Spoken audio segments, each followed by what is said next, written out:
ልባም ሴት ስራ ትወዳለች ይላል መጽሐፍ ቅዱስ። ልባም ሴት መሆን ቀላል አይደለም። ምን ዋጋ ያስከፍላል። አስተዋይ ሴት መሆን ቀላል አይደለም፣ ዋጋ ያስከፍላል።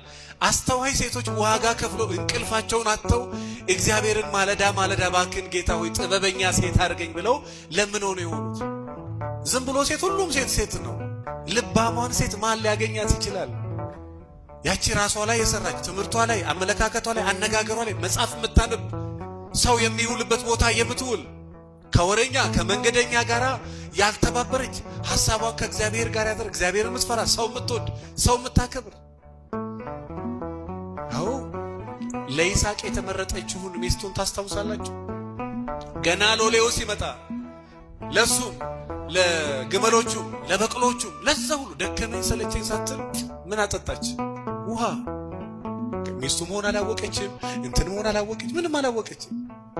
ልባም ሴት ባሌ ነው ብላ አይደለም ልባምነቷን የምታሳይ።